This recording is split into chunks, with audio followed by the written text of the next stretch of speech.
You're now sitting at the Wavetable. What's up, everyone? Welcome to episode 12 of the Wavetable.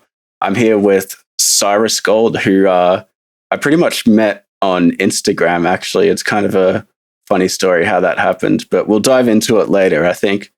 So do you want to go ahead and introduce yourself and what kind of music you make and all that good shit? Sure thing. My name is Cyrus. I go by the name of Cyrus Gold. I used to make, I can make a lot of stuff, but I've mainly gotten into making dubstep and like a melodic dubstep, future bass type stuff. I'm from Hong Kong. I'm 20. That's about it. Oh, I'm in college. Maybe that'll resonate with a lot of your audience. Yeah, probably. What are you studying?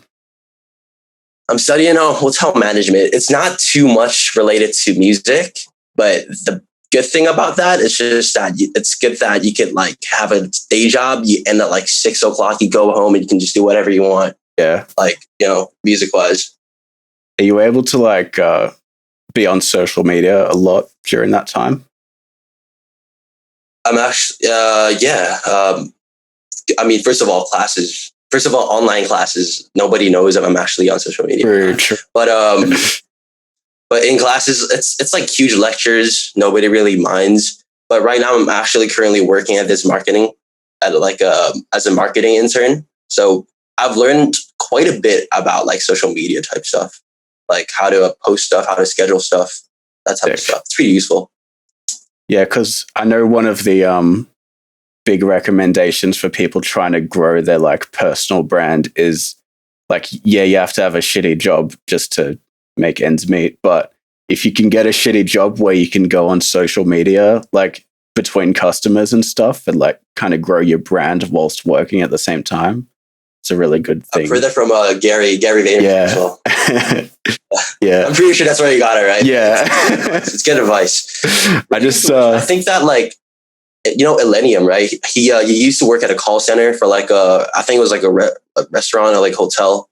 But during the time when he was working, he's actually able to like, learn a lot of stuff about producing music on his free time. Because call centers, you get like 2 to 3 calls like an hour, and like that's very little calls. So there's a lot of free time. Shitty jobs is like, it's a new wave, man. Yeah. My buddy just got a job. He says there's like 15 minutes of downtime between each call, sorry. And I'm like, damn, dude, I wish I was doing that because like there's so much free time to be like, just growing socials and shit. Yeah. But yeah, so I'd kind of like to hear your story because whilst we've interacted before, we haven't gotten to know each other. So I'd like to hear your story of like what got you into music and then electronic music all the way up until where you're at now. All right. So this is going to be a little bit of a long story, but we got time, I guess. So I guess when I was like 13, 14, I was studying in Shanghai. I'm in Hong Kong right now. Shanghai is this other city in China. I was doing like middle school, high school there. And so China is a place where like even though they got laws, it's not really too enforced. So I was able to like get exposure to all these like huge music festivals. I would go with them with my friends at the age of like 13, 14. That was basically one of my first interactions with like EDM, I guess. I went there. I just really loved the energy. I think I saw Skrillex. I saw Excision. I've seen like other house DJs as well. I can't name a few on top. Oh, like Don Diablo. Uben Oskin, like those type of stuff, right? And I just really like the energy. And so remember seeing Yellow Claw. I was like, fuck, this is some really, really good. Like, I really like the energy here.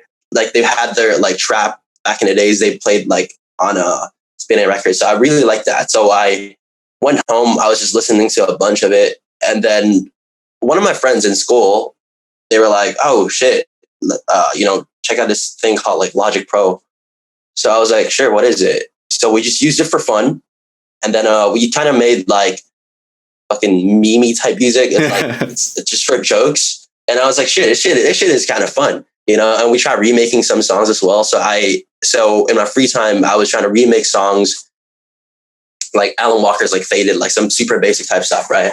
And after getting into that, I don't know what really happened, but I was just making some songs with my friends. It's up until like last November, which I really went hard. So what really happened was that Hong Kong, as maybe some of y'all will know, there was a protest. I was out of school since like November, and mostly I've just been home doing like jack shit. I've been doing nothing. I felt like a complete loser, like waking up at 3 o'clock in the afternoon, right? I think so many people can resonate with that right now.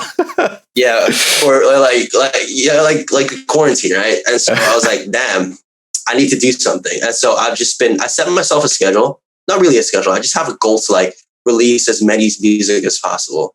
And I kind of did. And so I just kind of made a bunch in my free time.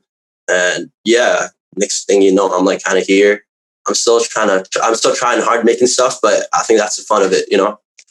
Basically as that. How many tunes have you released since then? Because you dropped one last night, and then your previous one before that was 26 days ago. And I don't know how many before that though. I gotta count. Give me a second, but it's a bit, I guess. Give me 1 second. Pulling up my SoundCloud right now. But like, this is another thing. It's just that like I just drop things and I just don't remember. I just don't listen to them at all. I don't know if like, do you feel that way? It's like after you make something, you just don't want to listen to it. Yeah. Sometimes, like, it depends on how shit working on it was. Yeah, 100%. So okay, I dropped this 1, 2, 3, 4, 5, 6, 7, 8, 9, 10, 11 songs since November. Holy shit, dude. That hustle. I respect it. Yeah. I mean, I got time on your hands. I mean, like, time is like the best currency any kid that's like around the 20 kind of has, you know, especially now. For sure, man. The right discipline and like the nice consistency, and next thing you know, you just keep making shit. Just keep going, you know? Yeah. So let's talk about your your release that you dropped yesterday, which is a remix of 7 Lions. So I'd say that remix is like a massive step up in terms of production quality from your previous release, which was called Rebirth. Thanks, man. That's all good, bro. I was just wondering if there was like any specific things you may have learned in the past month or so that really allowed you to take this release to the next level. Oh man, you might actually like this part, because I was actually watching one of your podcasts. Oh hell yeah! Who said what? But he was like, he would tell himself from a previous time that sidechaining is just like volume automation. Yeah, you know, I saw it and I was like, okay, I'm gonna try that out. And so I use volume automation. I used to use volume automation, but I never really put too much care into it and to like actually shaping it in a way that I like. So I did that as well as so that's why I really like the side chaining of the song, of the drop that I dropped yesterday. It definitely sounds clean. Yeah. Yeah. So and the kick in the snare was I guess it's kind of right there. So that's why I like. And this you know the hype chain that Skrillex's show tracks. I'm pretty sure you we talked about this. Like you told me about that video, right? Yeah, the chain group. That also really helped. Sick.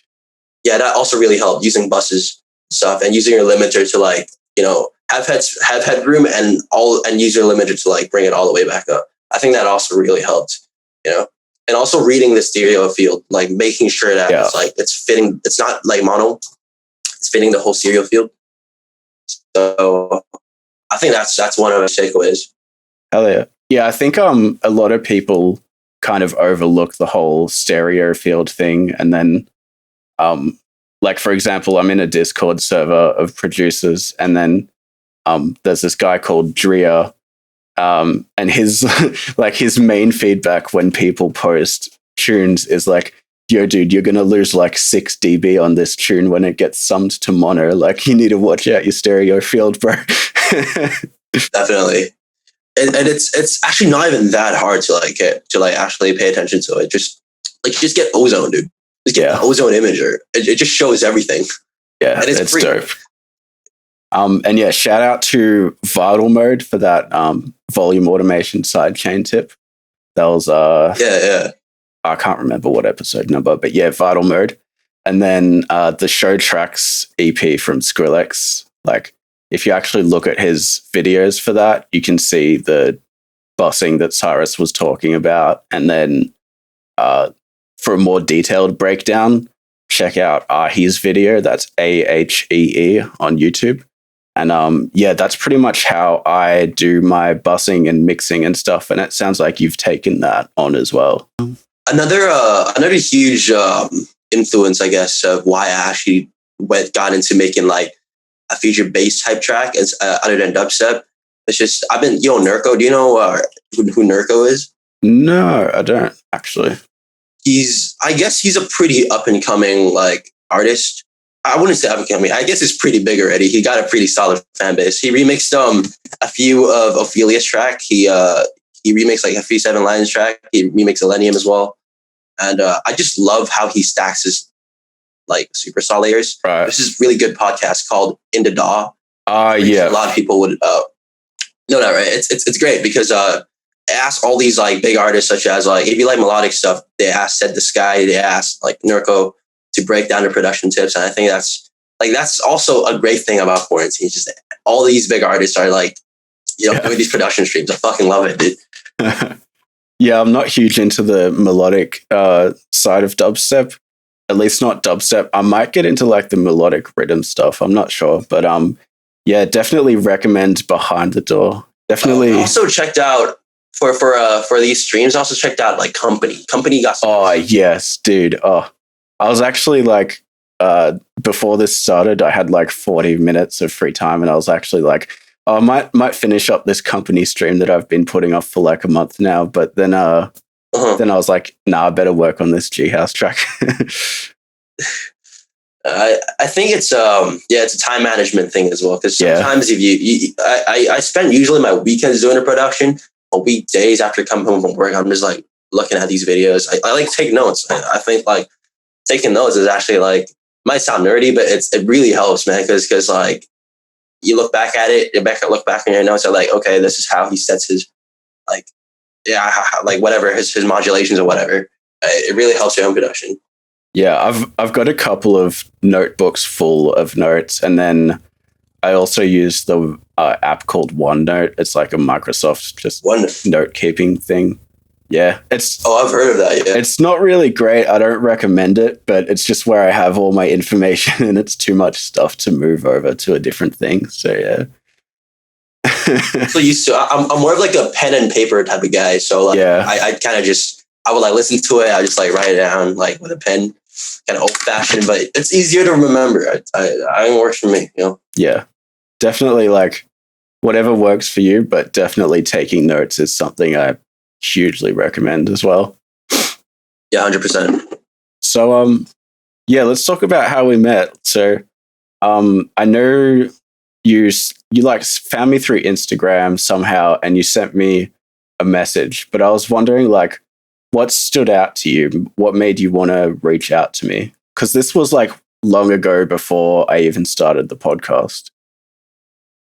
So basically, so my mindset of coming into like making music, it's not like, okay, I need to grow or anything. It's more like, okay, I'm just trying to like talk to as many people as possible, like out of overseas or like other places. It's just to learn something about everybody, Yeah. And that's really great because once you like actually make a connection with some people, they give you great value. Like this is giving us both great value. Like, I'm helping you do this podcast. You're like helping me, giving me some tips or whatever. It's great. And I got some other friends who I've actually just met on Instagram as well. I sent them a track. They give me feedback, and I give them feedback from time to time as well. So I think it's just a good connection to have, Yeah, for sure. Expanding your network, I think that's kind of great. Yeah. Sure. I'm definitely like doing the same thing, just, talking to random people on Instagram.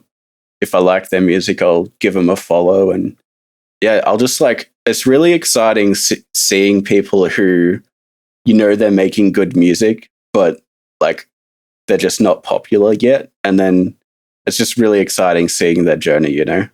Yeah. I've actually like, what do you think about this? Like, if you can make a connection with like basically everybody that you kind of come across with, make a huge group chat, and then we just all kind of like grow as a group together across the world. Since that's like, see, since we got an Instagram, it's like super easy to connect with everybody. You know, imagine like the music scene years later, because if one person becomes big there and they kind of push everybody up like that, that's just super interesting to see. Yeah, that's pretty great. Yeah. That's kind of another thing. I mean, I hate mentioning GaryVee because I know like some people really hate him for some reason. But like he's got a whole thing where it's like builds the tallest building by just actually building the tallest building. Yeah, I've seen that as well. Whereas some people try to build the tallest building by just demolishing other people's buildings. So yeah, if you're just out there and you're nice to people and you kind of lift them up, then that'll help you build your building as well in a way. Definitely, yeah. Definitely. So I think that's a good thing about music as well, because like in Discord servers, you can actually meet a lot of like big artists, and it's just easy to connect there because they also give you great feedback. Yeah. You know, and artists kind of need these fan bases as well. The music businesses, it's not really that good lately, and so it's you know, they get a good fan, like you're kind of like their fan, and then like for example like Crankdat. I mean Crankdat's like Discord server. I like hop on his stuff whenever he needs like viewers or whatever, and he also gives us everybody like a good like good feedback. So I think that's super helpful for everybody. Yeah, I was just gonna say I'm not really great with keeping up with like Discord servers because literally like every single music Discord server I see, I join, and then it just goes in a folder, like never to be seen again. Because it's just like there's too many servers, man. It's so hard to like engage with the community. I guess I just kind of picked three that I like. Yeah. You know, I just kind of picked three that I kind of like to be like more active on. All the other ones, it's just like just to keeping up with the news. Like Never Say Die. Like they got a huge server. They got a lot of people on there, but there's just way too many people. Yeah, exactly. Information there. So yeah, I just check it in like from here and there. But they got good Q&As. I think that's kind of useful. You know? Yeah, it's kind of similar, I guess, to streaming, because I've been enjoying the interaction in smaller Discord servers, but the bigger ones, like you said, there's just too many people. And then the same with like Twitch streams. If it's like a smaller streamer, then you type a message and they're definitely going to read it. But if it's like, I don't know, Asmongold, he's going to be like, okay, there's 10 million fucking messages scrolling past the chat. I can't read anything unless you just donate like $500. Yeah, 100%. 100%, dude. Speaking of which, I was talking about for feedback, right? Another great place to go on is Reddit. If you go to r/roastmytracks, I think roast my tracks. Do you know about that? Yeah, it's pretty cool. It's pretty cool. So you put your song on there. My first time putting, I actually didn't put my own song. I put my friend's like. I was like, and I was just waiting for people to actually roast you, right? But no, the people on there, they actually they give really good feedback, and they're really nice to you. Like they straight up, even though they straight up tell you like what needs to be changed, because I put my track on there the other day, and they were like, okay, the kick is annoying, even though they tell you the good parts, but the kick is fucking annoying. So I spent time fixing that, and it's great. It's sometimes people would need that feedback. That's dope. Say that, okay, like this part of your song is trash, and they would need to hear that and actually like get better on it. Yeah, for a long time I was kind of concerned that, you know, just the name Roast My Track would mean that people there are just like brutal as fuck, but it sounds like they're not too bad, and maybe I should get on that subreddit and just help people with their tracks and get my own feedback and stuff. You should try that. Yeah, definitely. Yeah. I think you like it. I think you like it because you can also like ask them for their Instagrams. You could like hit them up, and it's not only EDM. There's some great vocalists out there. I'm thinking about DMing a few kids about like they would drop like a little indie track, and it sounds kind of nice. If you could get your vocals for that and actually release that on Spotify, it's like it helps both people. Yeah, it helps you for making that song, helps them for like actually remixing it too. So can't say. Yeah, and I actually found a vocalist on Reddit one time. So yeah, it's a good place to discover other musicians to collaborate with as well. Mm-hmm. So I was listening to your like whole SoundCloud the other day, and one recurring theme I noticed in like your really heavy tracks is that your sustained basses are like on point, dude. And I was wondering if you had any tips for the people out there who maybe haven't really refined the art of sustained basses just yet. Sustained bass. I think I want to talk about the sound design first. I think that I don't know most of my sound design. I don't know if you get this, but I guess 80% of my sound design came accidentally. Yeah. You know? Do you feel that way too? Yeah. You get it, right? Like, so I was actually I was on Discord the other day. Well, the other day, as in like a few months back, I was talking to Ruvlo. I don't know if you know him, but he's a New York artist. I guess he's sort of big. He got releases on Disciple, right? And so he was teaching me how he made his sustained bass because he's more of a trap person, like freeform type trap person. And so I guess the comb filter, minus filter really works. DO2 distortion, those things technically they kind of sound they sound good. And granular synthesis. There's this what do you call it? There's this plugin called Fracture. I think I'm pretty sure it's called Fracture. I don't really know what it does. It's free, but all these presets, you can just choose a preset and it'll just completely change the sound. And I think that's pretty fun as well. It just completely changes the sound. So, and you could just slice that up and then make it into like any bass you want. It's not really just for sustained basses, but and another huge thing I would kind of say is EQing. It's just to knowing like where like the field, the frequency field of where to put your sustained bass and the loudness of it as well. I don't know. I actually wouldn't say I'm too good at my sustained bass, but it's but since you said it, I guess I'm kind of humbled to say that. It's like appreciate it, man. But yeah, I guess just try things out, man. Try things out. Talk to people. I'll have to check out that. That would be my tip. I'll have to check out that Fracture plugin because I've been looking for a granular plugin. Like, dude, the Ableton one sucks dick, and I've had one called Mangle for a while, and I'm not too happy with that either. Like, I really want Fruity Granulizer, but I don't want to have to open FL. So, have you started out with Ableton? Yeah. I've been working in Ableton for like 3 years or so now, but before that, I was using FL. Oh, geez. What? Like, oh, okay. Oh, so have you been like producing EDM for like bass music? I guess for the past 3 years. Yeah, it's been like I started like 7 years ago or some shit, but it was like on and off for a while. I only started going hard recently, like the past year or so.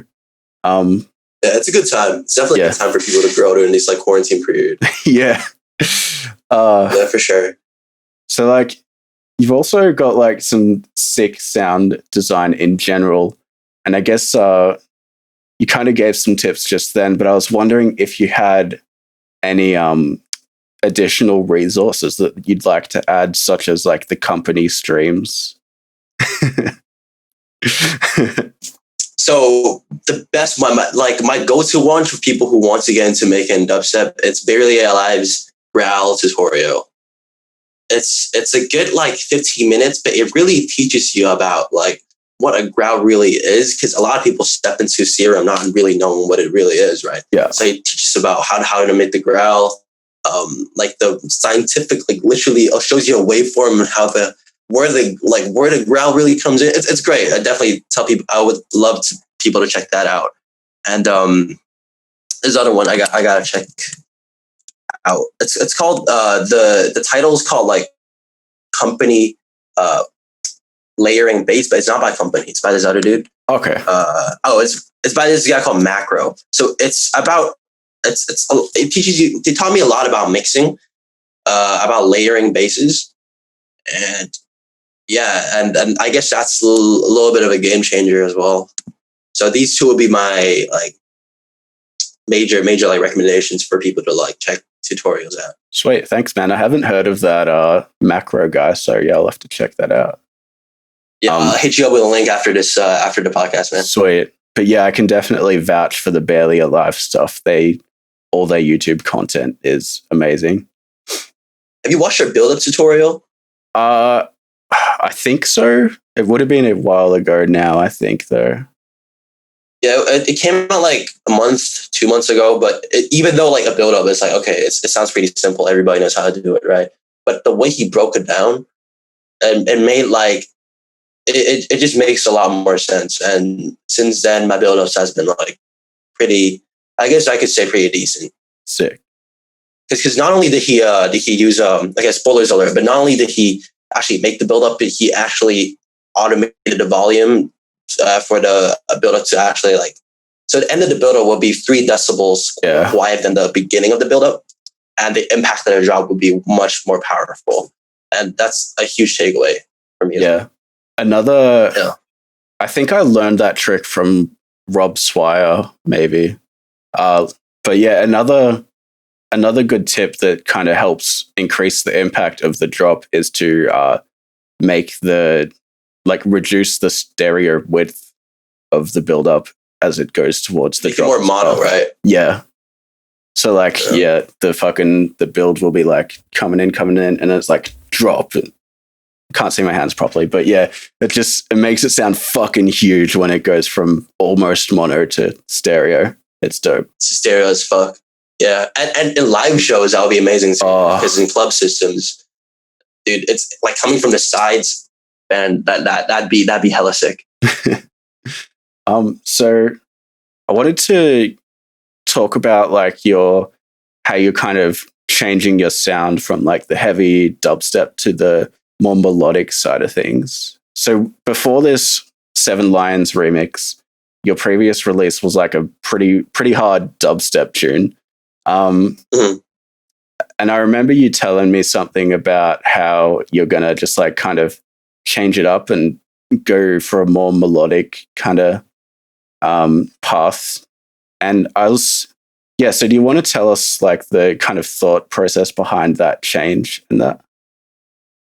Actually, what I make really reflects on what I kind of listen to, because what I made, I still love dubstep and I like melodic just as much, but like dubstep, I made a few tracks like back then, and now I kind of want to make this. I'm not like really restricting myself into any like a bubbles. I'm just making like this genre.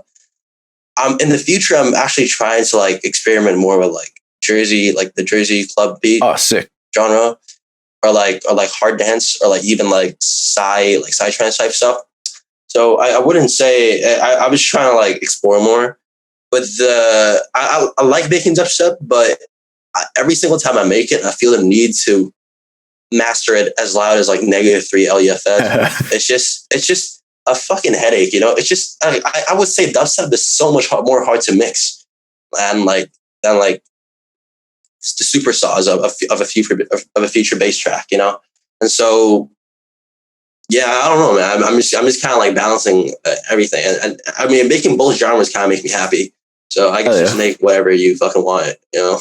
Yeah, bro. And I made the song yesterday. The song I dropped yesterday. It's one of those.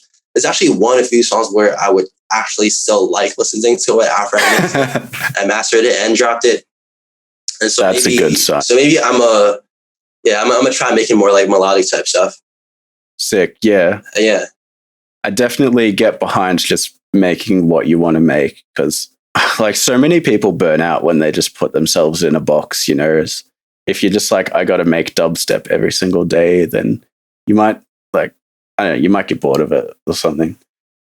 I'm actually not sure about like this perspective though, because I want to know what you think, man. Like, you could either say that, okay, don't put yourself in a box and make whatever you want, or should you actually stay in your lane and actually make? Because when someone hops onto your like discography, and then you're like, okay, oh shit, I really like this guy's like melodic track, but everything else is dubstep or everything else is house, and then that wouldn't be like you can't really retain that fan. You know, what do you think?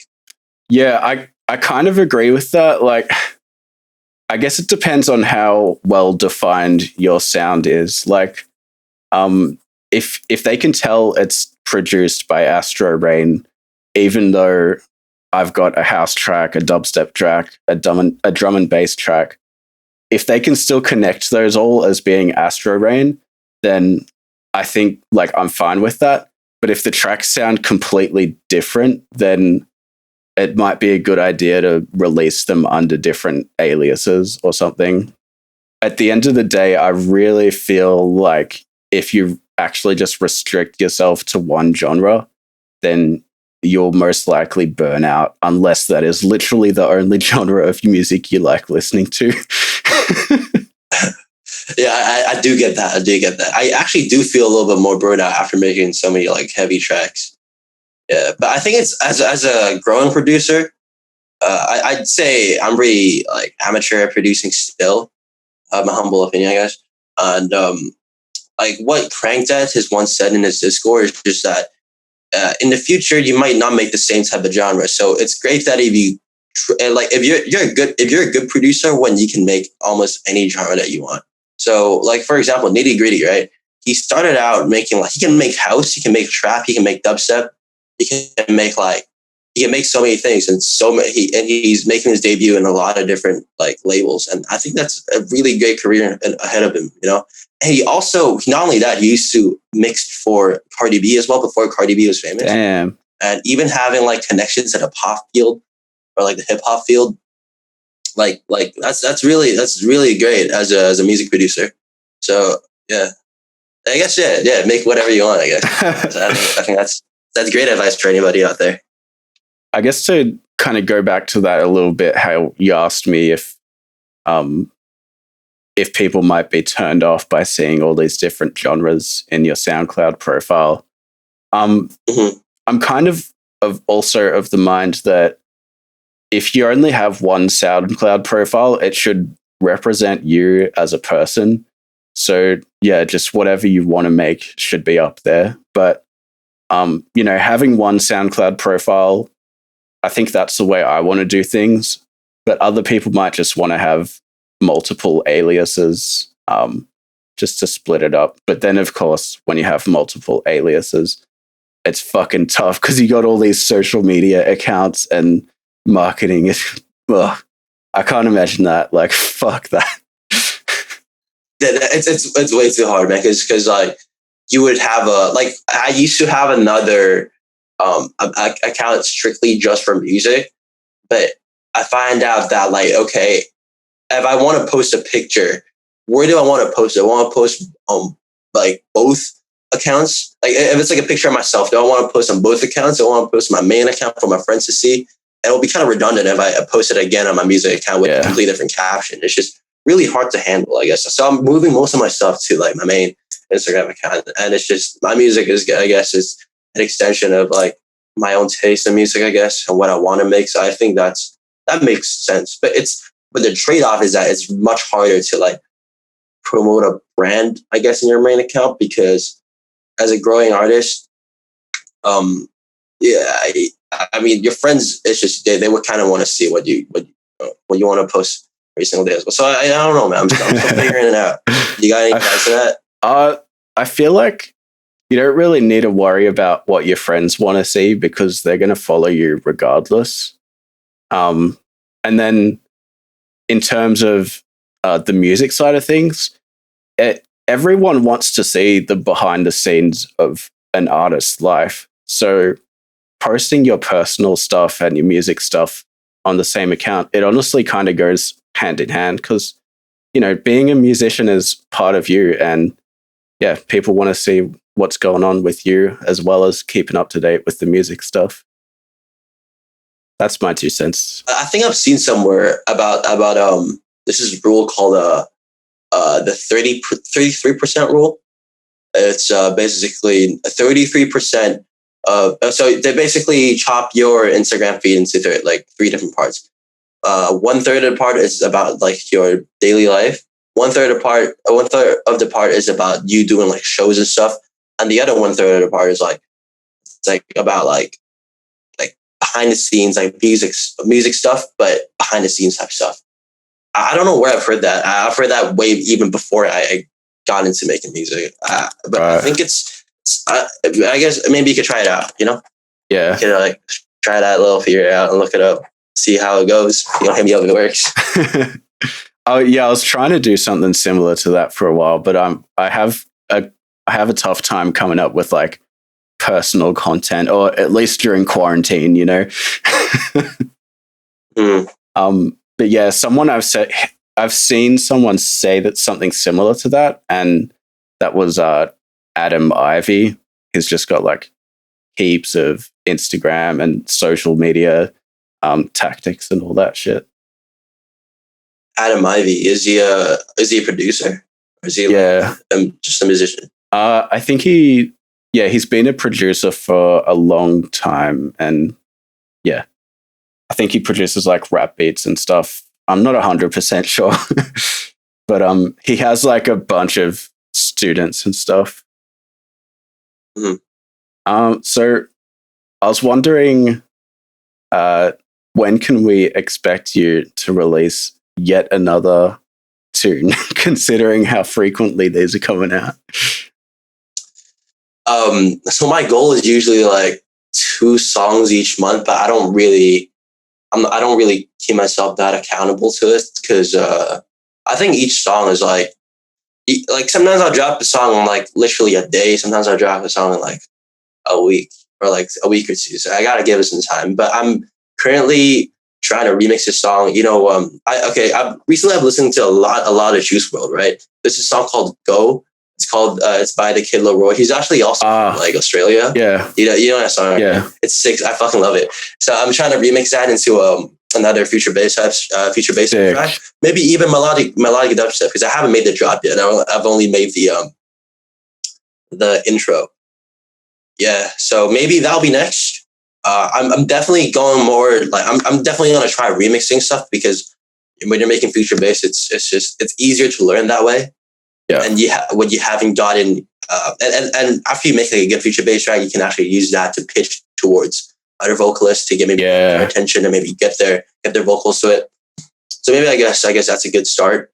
And I'm actually, for fun, I'm making this other track. It's like a little sample. It's actually like a Jersey club beat with like I'm actually gonna try to experiment with like side trance or like hard dance. Fuck yeah, dude! Like as a second drop. Yeah, do you like hard dance? I think the hard dance scene in Sydney, or like Australia, is pretty big. Yeah, I think it is. I'm not really in that scene, but that's how I got into EDM, was like listening to hardstyle and shit. Back in the day, like 10 years ago. And psytrance is fucking sick, dude. I'm excited to hear what you do with that. Sure. Definitely. It's just for fun, but I guess making shit for fun it's amazing. Yeah. Oh yeah. Another pro tip. I wouldn't say it's a pro tip. Whenever I get into the DAW, I would tell myself that, okay, I'm gonna make the shittiest track I've ever made. That puts my expectations down. That actually that it makes it easier for me to like just do whatever I want in the DAW, you know. But usually, most times when I get into that mindset, the thing that I make, it's actually I actually really like listening to it. Because if you always go into the DAW saying, I'm going to make the best thing I've ever made, you're giving yourself a lot of pressure, you know? Yeah. You don't need the pressure all the time as a creative. I guess it'll help sometimes, but you don't need that pressure all the time. Yeah, it's good to just have fun with things. Mm-hmm. And like you were saying, how you're doing like a remix and then you can pitch it to a vocalist later. I think that's like a really solid idea for just creating tunes with vocals in mind, because I personally, when I create tunes, I don't really leave room for vocals. Like it's hard to leave room for vocals without having a vocal already there. So if you just if you just find some random acapella that's in the same key as you want to make, and then you just mute the acapella before you export it, then you're good to go. Then you can just like pitch it to another vocalist and have them easily sing over it. Oh yeah, definitely. I've never thought of it that way. That's good. Thanks, man. Yeah. And because most times I just kind of like, I would pitch. I wouldn't say pitch, but I would just like I guess how I would think of it is just that I will make a song. When I get the vocalist, I'll even mix it for him, and I'll just EQ out the space for it. But yeah, maybe having like, oh yeah, that's actually a good idea. That's actually pretty smart. Maybe you have like a vocal over it. Yeah. Yeah. I mean, I guess like it's helpful to kind of know the range, like the vocal range of the vocalist you're going for, so that you can pick a kind of suitable stem for it. But at least having some kind of vocal there in the first place is a good start. For remixes, where do you usually get your vocals? Do you get it from like YouTube? Oh god, I haven't done a bootleg in ages. I don't know. I think I used to get it for like acapellas for you or something like that. Yeah, just Google acapellas for you. Oh yeah. I think I've used that website before as well. Yeah. Or there's the new like splitter stuff where you can just the fucking technology just splits the stems. Yeah, it's really exciting, man. I think I've seen Moonboy use it before. Oh yeah. Yeah, I'll definitely try that out. I know Mr. Bill's girlfriend actually made like a Max for Live device that could split stems inside the door. But I don't know, there was some people doing some dumb shit, so she had to like remove it from the internet or something. I'm not really sure what's going on there. Man. Yeah. That really sucks. But I'm really curious about how it works, you know? Yeah. How they actually can split it up and it's that clean. That's insane. AI. It's like 5 different stems. You know, you can't really even like, sometimes like when you split it yourself, you kind of hear the kick and like the vocals are where like, you know, where it shouldn't be. But like, it's actually like seeing from what I've seen from other places, it's just so clean. I really wonder how to make it. I think it's just like some ridiculous machine learning, like teaching that how, like what frequencies usually go for what instruments. And yeah, I don't know. It's beyond me. That's all I'll say. But it's a game changer though. So many people could like remix shit just by like just getting like a WAV file or even I'm pretty sure it works with MP3 files as well, right? Yeah, I'm pretty sure it should work with like everything. If not, you can just convert it, right? Yeah, I guess. And for DJs, it's great too. You can just like when you got like a song without vocal, you can just drop the vocal on, and it'll be sick. It'll be sick playing like actual club shows when clubs are opened back again, which is going to be like fucking a long time later. Yeah, man. But yeah, while we're speaking about like remixes and acapellas and shit, have you heard of a site called Label Radar? Label Radar. I think I've used it once. I don't really know how. I just know it pitches you to different labels. I think Monster Cat is on it. That's just all I've. It's just I guess that's all I know. What is it? So, I guess the basis of it is the whole label pitching thing, but I actually haven't really used it much for that. What I actually use it for is the remix contests.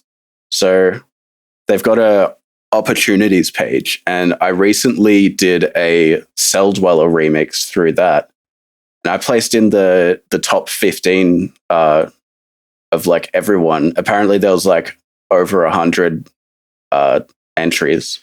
I was just going to say, like, yeah, Label Radar, it's a good like opportunity to get remixes, especially because it seems like there's not that many people who are aware of it just yet. So if you feel like you're really good, but perhaps you get kind of squandered by the whole popularity contest thing that remix contests usually have, then you might want to check out Label Radar, because I don't think it's really a popularity contest. It's just good to get stems of like already like songs that's already out, right? Yeah, I'll definitely check it out. Have you ever gotten like has people ever contacted you because of getting to like top 15? I I've gotten a few followers from it, but the song's not out yet, so it's just like been announced. But I'll be coming out on the compilation album. It's on like October 30. Sure, yeah, that's sick. I'll definitely check it out. Yeah, because I don't know. I like. I guess I also got a question for you. I'm trying to get more into like learning more about the music business. yeah. Like getting to know more people. Like, do you have any tips on like actually getting yourself like assimilated into like this culture? Because it's hard to get in. It's hard to get people to know you, especially like big producers. I've been like, I don't know, man. I used to think Discord servers is like a really good place to get close to them. I guess it still is that you're consistent enough. But yeah, what do you think? So I guess my biggest tip for this, because I've only had one label release, right? My biggest tip would be how I got a label release. So I'm sure you're aware of Defy Society by now, since I've mentioned them like every episode. So yeah, I'm part of a Facebook group called Defy Society. And one of the things they recommend is just, message people in the group and make friends with them. And so every day, I think I did it for like a week or two or something. Every single day, I would go into the Facebook group, message every single person, just start up a conversation until Facebook blocked me from messaging new people. So that's funny, but if it works, it works. Yeah, that's cool. That's cool. I'm definitely gonna try that. Let's see how many fake profiles can I put up. But yeah, obviously it doesn't have to be in Defy Society. There's like Rhythm Dubstep Society and Disciple Family and all that shit. So, go through those groups, message people, start off a conversation, ask for their SoundCloud link, listen to their music, ask if they want feedback, give them feedback. Once you've done those two things, just be like, hey, it'd be awesome if you checked out my SoundCloud as well. And that's pretty much what I was doing when eventually I stumbled upon a guy named Matt Parker, aka Schizoid. He was on episode 2 of the podcast. And yeah, he just really liked the shit I was doing. So he pitched it to Kai, the founder of Dubwebs Promotions, and they both liked my shit. So I released an EP through them. And yeah, that's definitely got to be my my biggest tip for like, connecting with people in the industry. Yeah, DMing is great. Yeah, shout out to Schizoid. Is that his name? Schizoid. Shout out Schizoid. Yeah, those guys are dope, man. If anyone hasn't already, check out Dubwebs Promotions. There's a release from Espioth dropped like a week ago, and there's a new one coming out probably like today or something. I don't know. It's like they have releases coming out every 2 weeks. And I'm actually going to have Espioth on the next episode of the podcast, so that should be dope. Mm-hmm. That's dope. I'll definitely check it out. Hell yeah.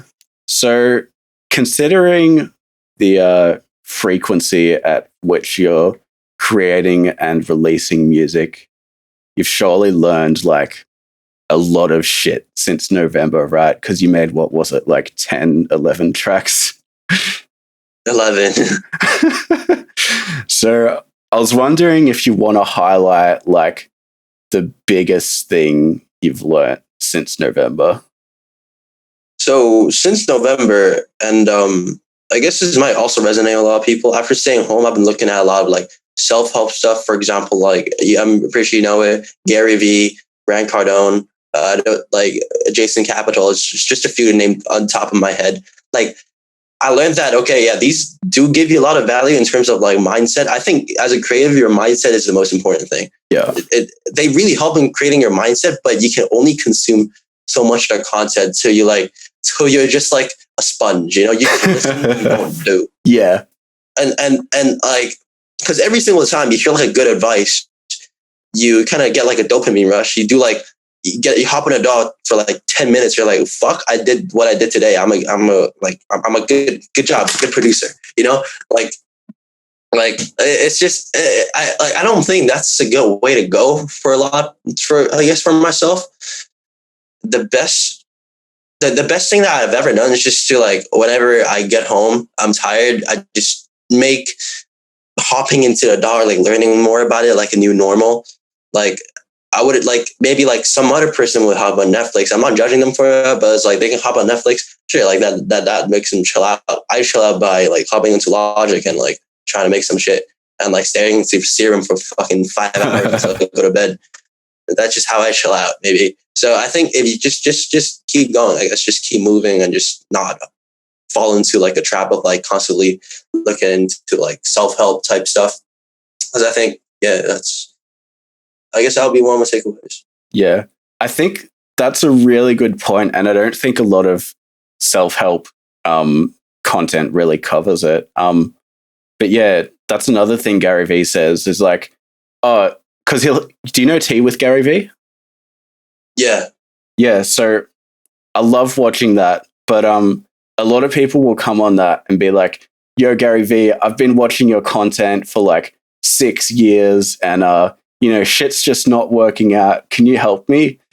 And GaryVee's just like, okay, you know literally everything I'm gonna say, so stop watching my shit and just go fucking do it, right? Yeah. Fucking do it.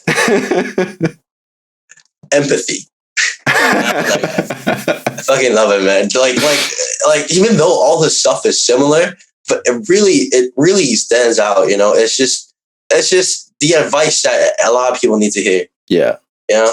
For sure. And yeah, I just love how many people he helps out with Tea with GaryVee, because, you know, not only does he help out like 10 people, you know, on a face-to-face call like this, but that's 10 people each with different situations. And then there's thousands of people in chat who are probably in similar situations. It's amazing. Yeah. And what I really like about him is just that, like, even though he's like, okay, he has a brand, he's like, okay, he's like giving you all this advice, but he tells you that if it doesn't apply to you, don't listen to it. Yeah. What he works as is he's a media company, right? Even though he knows a thing or two about a music business, it's not always applicable. Yeah. He would also urge a lot of people to like, okay, take a break from my content. If the advice doesn't fit, listen to some other advice. I think that's also really good advice, like really good like content as well. Yeah. You know, because in I guess in music, if you because GaryVee pitches this thing about you just keep working. In music, it's really hard to just constantly making like you know, because creativity is finite, right? You can't always just push as hard as you can every single day. You will just burn out. So I think it's time management. I think that's really useful, and a lot of people need to hear that. Hell yeah.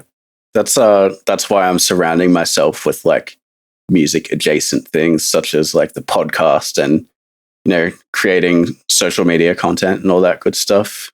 Yeah. And like you said, like not everything he not everything he says is going to apply to music. So I think that's another good lesson for people who consume a lot of like self-help content, because not everything is going to apply to you. So you need to learn to pick and choose like what pieces you can take from each creator and apply them to your own life. Yeah. And another bad part about that is that like they would do whatever the self-help guru, I guess, would say. Like okay, for example, this guru would say, okay, meditate each morning for an hour. Someone would do it. They'll waste your time meditating for an hour without really knowing what it really means and the goal of it. And it comes out being like, fuck, this is a waste of time. They messed up. And they just get so like, it just gets sad. Like, it's just sad to see how like they're trying to help themselves, but they're approaching it the wrong way without really knowing about their own situation. Because they see this as like a magical cure. It's not. You gotta understand your own situation, where you're from, your background, that type of stuff, to see how it really works. And I guess it's kind of hard to like, you know, have an idea of how to search for content that really applies to you. But I guess the main thing is if something just doesn't feel right, then don't do it. What's that? No. What's the word I'm looking for? I have no idea. But yeah, dude, I'm really excited to hear, all this new kind of stuff that you're doing. Like, obviously the melodic dubstep, but I also really want to hear this Jersey stuff, psytrance, all that shit. And I'm just really excited to keep following your journey, bro, because you're one of the Insta OGs for me. You're one of the first music people I talked to on Insta. For sure. I'm excited to see what you cook up, with this podcast, all your daily beats type stuff. Thanks, bro. I really like your beat with like you put a lot of heavy metal elements into your beat. Like, is that something you always have done? Like, have you ever came out from like a metal type like background? Yeah. So I actually, when I first got into music, I was like 13 or something, and I was just like playing emo songs on the guitar. And then eventually I got into metal. And then I stopped playing guitar for a while, and I tried producing. I made one hardstyle inspired tune, and then that was like it for a while. And then years later, like I actually started producing, making like house stuff inspired by Knife Party and that. And then eventually I started wanting to go more down the Excision route. And I kind of noticed, like, with a couple of Excision songs that he has some guitar in there. So I was like, shit. Sullivan King collab. Yeah. And a few others. Yeah. I hadn't heard of Sullivan King just yet. I'm talking more like Throwing Elbows, and I think that, there's just like a couple of songs that has guitar during the build. So I was like, oh shit, maybe I can like incorporate some metal into my dubstep. That'd be like pretty unique, right? So check out Sullivan King, man. He like heavy metal. I know Sullivan King now, man, but yeah, he's a fucking G. Like back then. Yeah. How about Phase 1? Yeah. Phase 1 is like one of my faves, man. Have you got any other guys besides Sullivan King and Phase 1? Because I'm not really aware of any other like metal dubstep people. Heavy metal dubstep? Let me think. I wouldn't say it's too metal, but Murata, like his they're all go hard as fuck. Yeah. Maybe Kaiwachi from maybe a few of his songs actually has like metal elements. Maybe Riot's Hit as well. Oh yeah, there's fuck. I totally forgot his name, but there's a guy that remixes like metal traps or metal tracks, and then the traps. Fuck, I can't talk, man. There's a guy that remixes metal, and then like the drops are like trap or dubstep, or it's pretty dope. Yo, when you remember who he is, like hit me up, because I'm actually currently learning how to play the guitar. Like, oh really? Sick. My friend gave me a guitar, and a bass as well. I'm just trying to like learn how to do it, but like the first few times I played it, I snapped one of the strings. I gotta go fix that shit. Oh, bro. So I gotta get it. Yeah, man. I'll tell you, man. Replacing strings is absolutely the worst part about playing guitar. Like, that shit is so annoying. Before doing this, I never know that it's like you gotta like replace the strings like that often. I thought I used to play like the cello, like fucking cello. Like you never really have to replace strings. Like you put that on, that thing snaps on for like a good 2 years. You know? Like you can leave them on for a while if you don't break them, but they'll get like really hard, and like it'll be really hard to play because they'll hurt your fingers and shit. Oh yeah, they're kind of rough. You know? Yeah. Have you developed sorry, the calluses? Yeah. How developed? Hell yeah! Like check this out. It's fucking hard, dude. Like, I don't even get that from like playing the fucking violin and fucking cello before, dude. Like, oh man, but it's good because then people know that you play the guitar, and that's it. Yeah, They'll look at your fingers and they're like, "Oh man, you play guitar. This guy fucks." This guy fucks. This guy gets pussy, dude. Oh shit. Anyways, how's the bass scene in Australia? Bass scene, honestly, I think it's pretty small. You know, I'm not really the type to get out too much, but from talking to the boys over the last few episodes and stuff, it seems like it's not that big, but I think it has potential to grow bigger, you know? Yeah, people just need to like open their eyes, I guess, and be open to new experiences. Yeah. Yeah, like forget about fucking hard dance. Check out this new and cool thing called Excision. Introducing that. Anyways, yeah, same as Hong Kong, I guess. It's like there's definitely potential, but there's just way too much like English, like British influence here. So most people just listen to techno or like drum and bass when you're talking about like EDM, you know. That fucking sucks, dude. I wish like that's here as well. I wish there was just like some kind of equal playing ground where, you know, everyone could have all the shows they wanted, but you know, obviously that's not going to happen. That's like, yeah, the market is just that, you know, it's just that small for each. I guess culture really is like a big influence, I guess. I don't know. I was talking to one of my friends. He's actually a marketing agent.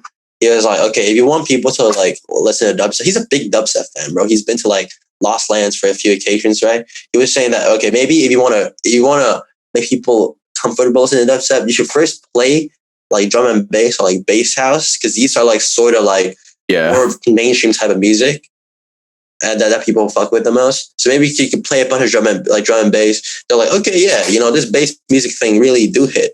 They do be hitting, you know, and then you'll show them like, oh, bam, rhythm.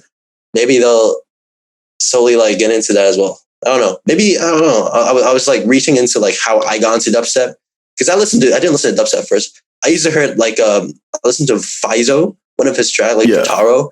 I heard this. I was like, what the fuck is this song? Like, it's just making weird noises. But then I got into listening to trap and then like some bass house track, and I was like, damn, rhythm really hits hard. So I don't know. That's just maybe, I guess, just how I could let people listen to more dubstep. It's just hard, you know. Do your like friends or whatever listen to dubstep? A couple of them, like friends that I have like actually hung out with IRL. Like, yeah, a couple of them. But yeah, I think you've got a point, because if you think about how most people got into dubstep, it's like Scary Monsters and Nice Sprites, right? Or like, you know, First of the Year, like, you know, Skrillex remix like Katy Perry, Lady Gaga, like all that shit. And not only did he remix popular artists, but he wasn't just like hard fucking FM from B screeching shit. You know, like most of his songs they had a lot of melodic content as well as the growl places. So if you compare that to kind of what today's dubstep is, where it's just like fucking atonal noise, it's going to be a lot harder to get people into dubstep, because there's no bridge. There's like pop music, and then there's a big hole, and then dubstep. Whereas polyrhythm.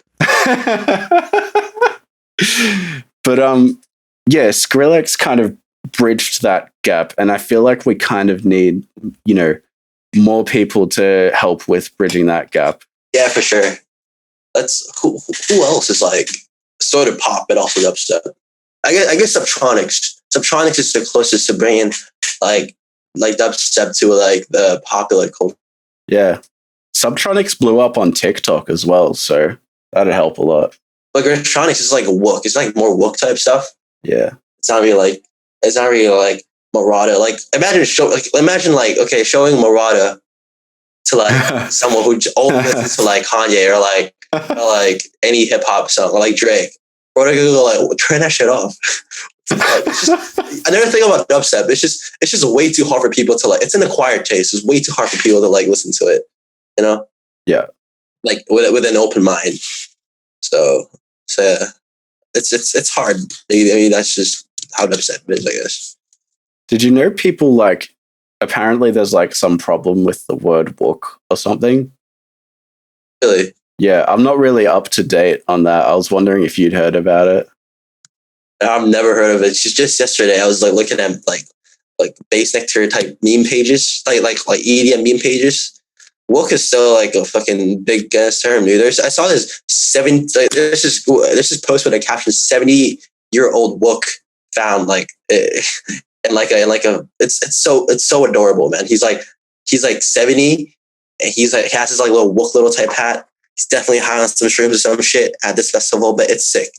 Like it's fucking beautiful. It's mad that people can like still be appreciating the music and shit. Like even when they're like 70 years old. That's great. That's great. I think it's just like the energy, I guess. That's what Shaq said. Like DJ Diesel. I've seen his show before. Like he really knows how to bring out the fucking crowd, man. Like Shaq is amazing. Even though I'm pretty sure he doesn't produce his own music. I don't know anything. It's just a guess. But he's great. He could also bring dubstep more into the true. Since he's Shaq. Yeah. He's Shaquille O'Neal.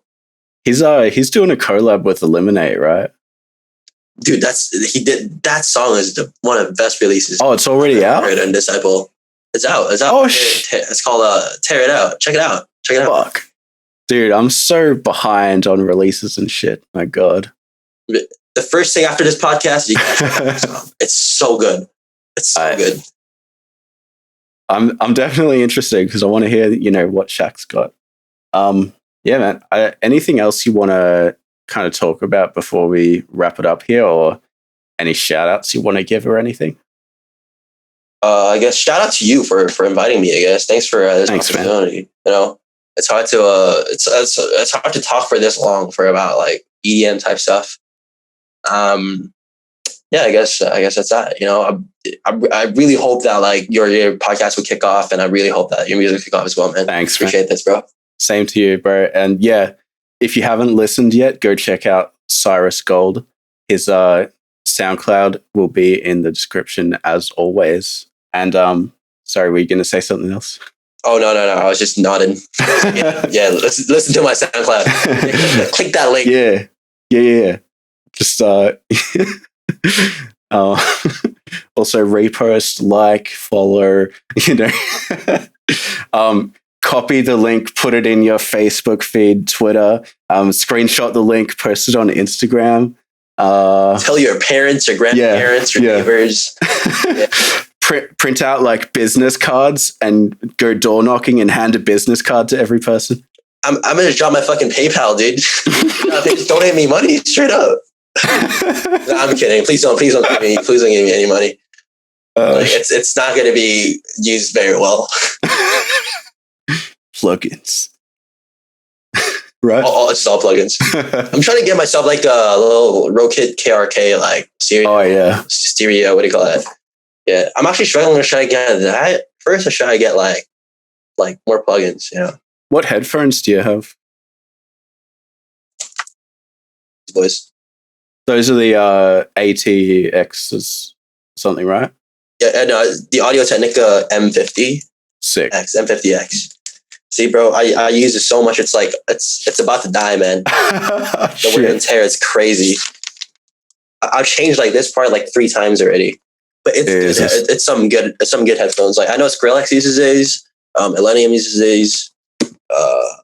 Just name a few, Yeah, I was going between that and these, which is the Bear Dynamic DT's 770s. But I've seen those. I was actually thinking about buying those before these.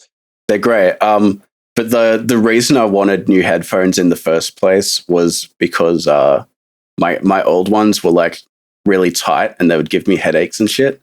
And I was reading reviews of the Audio-Technicas, and apparently they had the same problem. So ultimately, I had to go with the more comfortable headphones.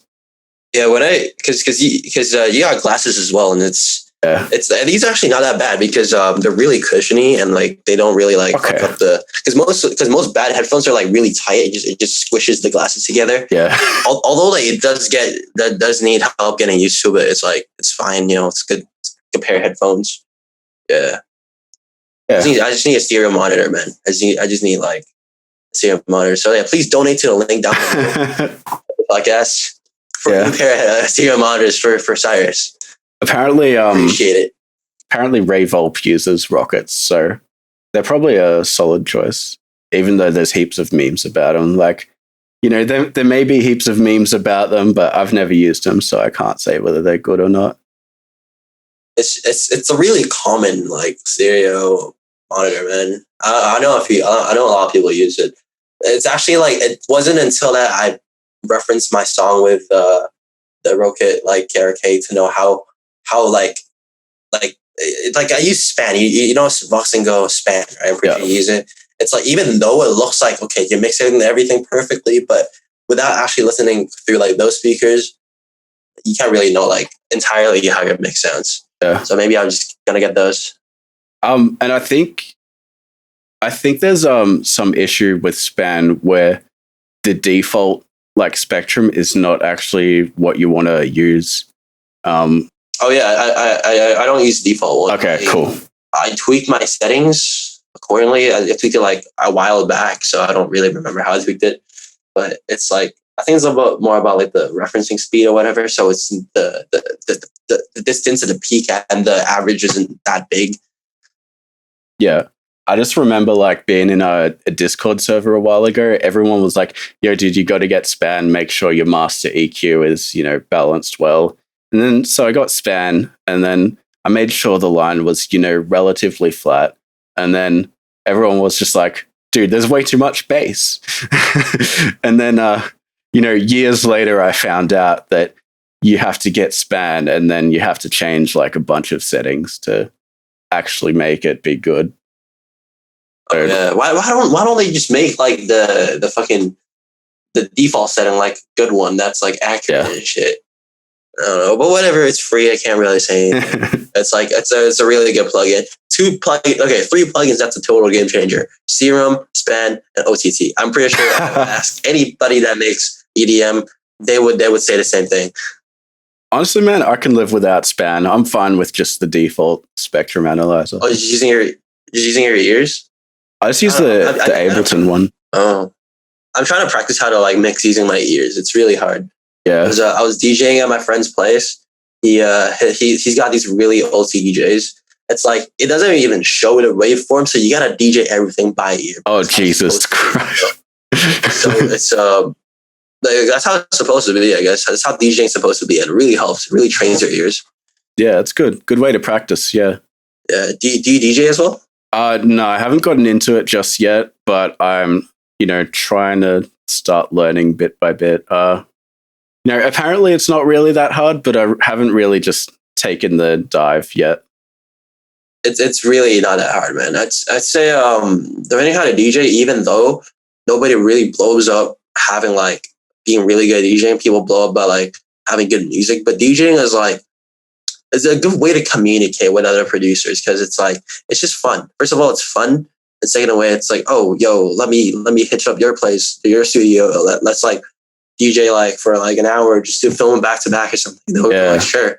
And like they would, you play a good song, they would like listen to it. You play a good song, like they play a good song, you also listen to it. So you play your own song, they're go like, oh, sick. What's that song? And you're like, shit, I actually made that. Let's do a little collab. It's good to connect with other musicians. Hell yeah. Yeah. Yeah, I want to do like sets and shit. Not like obviously I want to do gigs and stuff, but I also just want to put out like some sets on SoundCloud and shit. You know, just to kind of let people know what I like and what I listen to and shit. Because I feel like I kind of have a unique taste, but I don't know. Everyone probably says that, but you know, I just want to let people in on what I listen to. You'll probably learn how to like DJ in like less than a day because producers probably learn it way easier, I guess. Get yourself like a DDJ like 200. It's really not expensive. Yeah. It's getting fast. So is there anything else you want to talk about before we like actually wrap it up this time? Nah, not much, man. Yeah, bro, we click off. We've been clicking off, bro. This is the longest episode by far. We would like talk all the way for fucking the next hour as well. Yeah, man. I mean, this is good. I'm glad that like, we kind of click off and shit. Yeah. So yeah, that's I don't have much to add, I guess. Yeah. Yeah, I'm glad. It's really nice that we actually had like a back and forth conversation rather than just like a solid like interview format. Yeah. Yeah, I really enjoyed it. Yeah. No, it's great, dude. Hit me up if you got anything else that you want from me, I guess. Anything. You even do a collab you want to, bro. Oh, bro, that'd be sick. Actually, right after this, I'll send you a private SoundCloud playlist. It's pretty much just like all the you know how I was doing the 30-day challenge? Yeah. It's pretty much just all the beats from that I actually want to finish. And then if there's any from that you want to collab on, just let me know. Sure. I'll hit you up. Hell yeah. So yeah, once again, guys, thanks for listening to the Wavetable episode 12. This was Cyrus Gold, and he's got a new release that just dropped like last night. It's a remix of 7 Lines, so go check it out. SoundCloud link is in the description. Peace. Peace, man.